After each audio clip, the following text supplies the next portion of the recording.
So 4 should be our exponent in this case.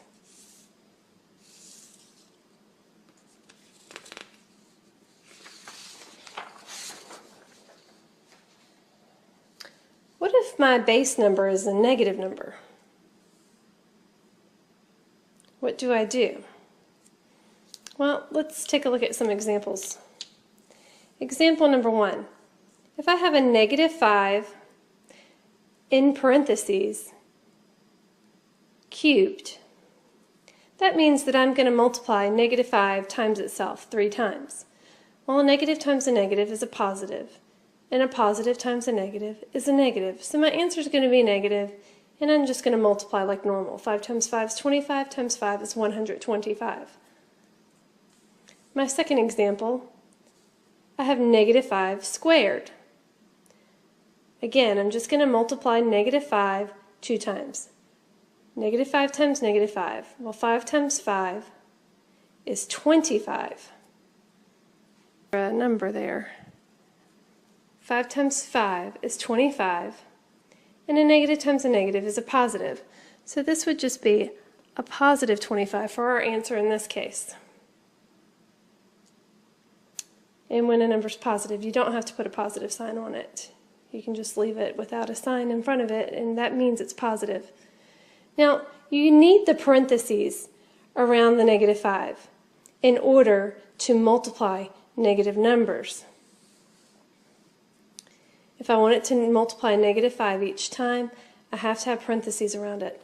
Now let's look at what happens if the parentheses are not there. Here's another example. Same example I used up top, except no parentheses around the negative 5. Well, without parentheses, what happens is I'm going to multiply just to 5. 5 times 5 times 5, which is 125. And I'm just simply going to bring the negative sign over into my answer. Now in this case, these two answers happen to be the same, the one up top and the one on the bottom. But in this case, negative 5 squared, 5 times 5 is 25, and I'm going to bring the negative sign over. Since the parentheses was not around the negative 5, I did not multiply a negative 5 times a negative 5. I only multiplied the 5s, which is 25, and I simply carry over my negative sign when there's no parentheses here. So this answer is a negative 25. And I'm going to circle it like I did up top. Now, so when you have no parentheses, you multiply the base and you add a negative sign on the product. And on this page, I want you to pause the video, and I want you to try out number 1 through 5. Now, number 4 and 5 say to write in exponential form. That means write using an exponent. You don't have to give the product in those two scenarios. Go ahead and pause the video.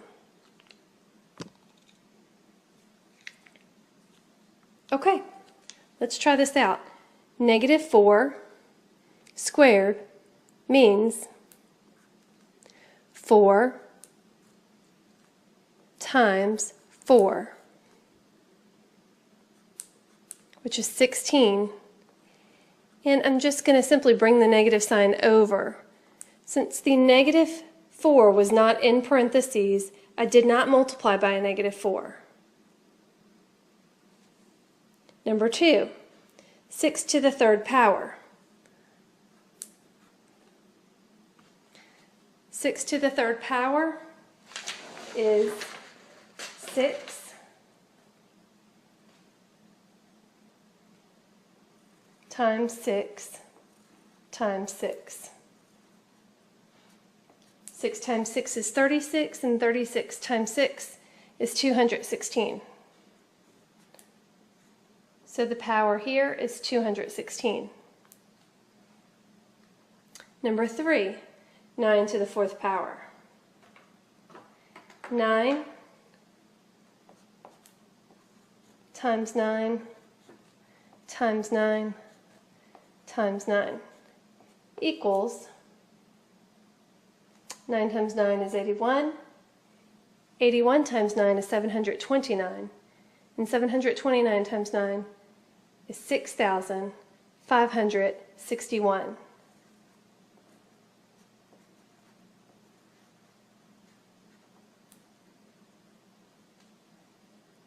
Write in exponential form. -7 times -7 times -7.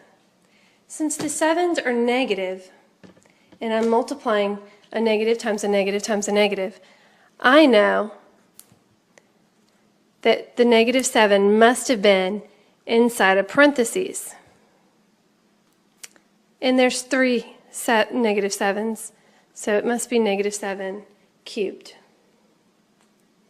Number 5, the last one. It also says write in exponential form. And in the picture, I have a cube. The cube is 2 inches in length here. And so, since a cube has the same height, length, and depth, this cube, written in exponential form, must be 2 cubed, or 2 to the 3rd power.